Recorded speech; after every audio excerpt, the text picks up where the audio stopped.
আসসালামু আলাইকুম, welcome back to my channel. বন্ধুরা কেমন আছেন সবাই? আশা করি সবাই ভালো আছেন। আলহামদুলিল্লাহ, আমিও অনেকটা সুস্থ হয়ে গেছি। আমিও খুব ভালো আছি এখন। গতকালকে যে অসুস্থ হয়েছিলাম, অ্যান্টিবায়োটিক ওষুধ খাওয়ার পরে মাশাল্লাহ এখন অনেকটা সুস্থ হয়েছি, পুরোপুরিও সুস্থ হই নাই।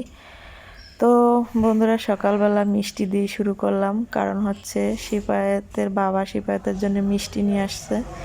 তো শিফায়েত হচ্ছে মিষ্টি খেতে চাইছে, এই জন্য হচ্ছে মিষ্টি নিয়ে আসছে। তো আপনাদের দেখালাম। আর এই যে হচ্ছে সকালের নাস্তা বানাই নিচ্ছে হচ্ছে চাপটি। তো এটা হচ্ছে চালের গুঁড়ো আর অল্প একটু আটা দিছি, দিয়ে এটার ভিতরে মরিচ আর পেঁয়াজ কুচি কুচি করে কেটে তারপর হচ্ছে লবণ আর হলুদ দিয়ে মাখায়ে তারপরে এই যে চাপটির মতন বানাচ্ছি। আর এটার ভিতরে একটু তেলও দিয়ে আর কি ভাজতেছি। তো খুবই সুন্দর একটা মজাদার রেসিপি। তো আমাদের সকালের নাস্তা হচ্ছে এইটাই। আর হচ্ছে কিছু ভাত আছে, গতকালকে কিছু ভাত ছিল, সে ভাত হচ্ছে আমি একটা ডিম দিয়ে আর কি ভেজে নিব। তো আগে চাপটিগুলো বানিয়ে নিই। আর এই মিষ্টির কথাটা আপনাদের একটু শেয়ার করি, সেটা হচ্ছে আমার ছেলে হচ্ছে প্রচুর মিষ্টি খেতে চায়। তো একটা ভিডিওতে দেখাইছিলাম যে ও আমার ভিডিওর ভিতরে বলতেছে, আম্মু আব্বুকে বলো মিষ্টি আনার জন্য। তো অনেক বায়না করছিল। পরে এক আপু আছে, সৌদি আরব মনে হয়, বিদেশি।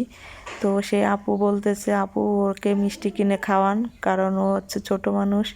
আর ওকে বলছে, বাবা আমি মিষ্টি কিনে নিয়ে আসবো তোমার জন্য।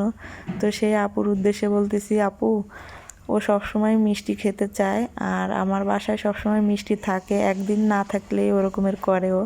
তো এই যে আপনার কথা শুনে এই যে বাবা মিষ্টি কিনে নিয়ে আসছে। আর এই যে হচ্ছে আমি এখন ভাতগুলো ভেজে নিব। তো প্রথমে মরিচ পেঁয়াজ তেলের ভিতর ভাইজে তারপর হচ্ছে আমি ডিমটা দিয়ে দিব। ডিমটা দিয়ে তারপর হচ্ছে একবারে ঝুরঝুরা করে তারপরে এর ভিতরে ভাতগুলো দিয়ে দিব। তো এটা হচ্ছে শীতের ভিতরে এই ভাত ভাজাটা অনেক মজা লাগে, আর প্রায় এটা খাওয়া হয়, কারণ ভাত থেকে যায়। ওইটা হচ্ছে সকালের নাস্তা হিসেবে ভাত এইভাবে ডিম দিয়ে ভেজে খেয়ে নিই। তো এই যে দেখেন, একটু লবণ দিয়ে তারপর হচ্ছে ডিম, একটু হলুদও দিলাম, দিয়ে ডিমটা হচ্ছে ভালো করে নাড়াচাড়া দিব। নাড়াচাড়া দিয়ে তারপর হচ্ছে ভাতগুলো দিয়ে দেব। ভালো করে একটু ভাজা ভাজা হয়ে গেলেই ভাতগুলো দিয়ে দিব। তো আমার কলিজার আপুরা আমার জন্য এতটাই দোয়া করছে আমার কমেন্ট বক্সে, আমি খুবই খুশি। আমার আপুরা আমার জন্য এতই টেনশন করে। তো আমার আপুদের দোয়ায় আর আল্লাহর দোয়ায় আমি সুস্থ হয়ে গেছি অনেকটাই। আর আমার হাজব্যান্ড আমারে অনেক দামি ওষুধ এনে দিছে, ওষুধ খেয়েও আমি অনেকটা সুস্থ হয়ে গেছি মাশাল্লাহ। এখন একটু মানে দাঁড়ায় যে রান্না করবো সেই শক্তিটাও পাচ্ছি ইনশাল্লাহ। তো এখন হচ্ছে যে ভাতগুলো দিয়ে দিব, ডিম ভাজা হয়ে গেছে। ভাতগুলো দিয়ে ভালো করে ভাজা ভাজা করে তারপর হচ্ছে নামাই নিব। আর এই ভাত ভাজাটা হচ্ছে শিফায়েতের বাবা খাবে, কারণ শিফায়েতের বাবা রুটি এই চাপটি এগুলো পছন্দ করে না, মানে আটা জাতীয় কোনো খাবার পছন্দ করে না। এই জন্য ওর জন্য হচ্ছে এই ভাতগুলো বাছতেছি। আর আমরা হচ্ছে তিনজনই চাপটিগুলো খাবো ডিম দিয়ে, ডিম ভাজা আর কি। তো এই যে দেখেন, ভাতগুলো ভালো করে নাড়াচাড়া দিয়ে ভাজা ভাজা করে নামাই নিব। তো বন্ধুরা, এখন হচ্ছে দুপুর 11টা বাজে। তো এখন একটু আমাদের জমিতে চলে আসছি, কারণ আমি এখানে হচ্ছে কিছু পুঁইশাক গাছ লাগাইছিলাম।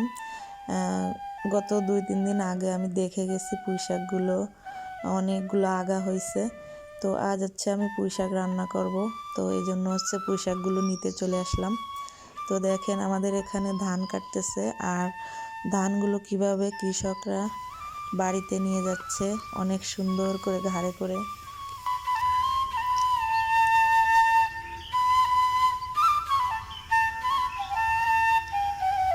তো এখন এই যে চলে আসলাম আমাদের জমিতে, দেখেন পুঁইশাক তুলতে চলে আসছি, কিন্তু পুঁইশাকের আগাগুলো হচ্ছে কে যেন কেটে নিয়ে গেছে। আমি গত 2 দিন আগে এসে দেখে গেছি যে অনেকগুলো আগা হয়েছিল, কিন্তু এখন এসে দেখি মাঝের থেকে অনেকগুলো আগা কেটে নিয়ে গেছে। তো এখন হচ্ছে বাদ বাকি যেগুলো আছে সেগুলো হচ্ছে আমি কেটে নিব। এই যে দেখেন আগা, মানে মনে হয় কালকে কেটে নিছে, কালকে আমি এখানে আসি নাই, গতকালকে। ওই ওই ফাঁকে আর কি এই আগাগুলো কেটে নিছে আর পাতাও কেটে নিছে, কারণ এখানে হচ্ছে অল্প করে পুঁই শাক লাগানো, বেশি না, অল্প 2-3টা গাছের থেকে আর কি এইগুলা হয়েছে। তো আমরা হচ্ছে মানুষ অল্প, এই জন্যই অল্পতেই হয়ে যাবে। তো যে নেছে সে হয়তো আমাকে বলেই নিতে পারতো যে আমার খেতে ইচ্ছে করছে, আমাকে কয়টা আগা দাও। তখন আমি তো অবশ্যই দিতাম, কারণ আমার দ্বারা কেউ কিছু চাবে আর আমি দিব না, তা কখনো হয়? কিন্তু না বলে নেওয়াটা আমার কাছে খুবই কষ্ট লাগছে। তো ওই যে বাদ বাকি যেগুলো ছিল ওইগুলো হচ্ছে আমি যে নিয়ে যাচ্ছি বাড়িতে। আর এই যে হচ্ছে ধান এখানে এনে রাখছে, পরে হচ্ছে মেশিন দিয়ে আর কি ভাঙায় নিবে। তো এখন হচ্ছে আমি চলে যাচ্ছি বাড়িতে, কারণ রান্না করা লাগবে। হাতের তৈরি সবজি দেখেন, 2টা কুমড়ো রাখা ছিল, তাও কাটে নিয়েছি। আর হচ্ছে পুঁই শাক তো কাটে নিয়ে গেছে মানুষ চুরি করে, আর আমি যেগুলো ছিল সব ছিঁড়ে নিয়েছি। এটা দেখি কি রান্না করা যায়, মাছ কিবা ভাজি যে কোনো একটাই করবানি, সুন্দরই লাগতেছে। নিজের হাতের জিনিস খেতে অনেক মজা। সাগরের চাপলা মাছ দিয়ে পুঁই শাক দিয়ে ঝোল রান্না করব। এই যে পুঁই শাক কেটে কুটে রেডি করে রাখছি ধুয়ে জালিটি, এখন হচ্ছে মাছ রান্না করব।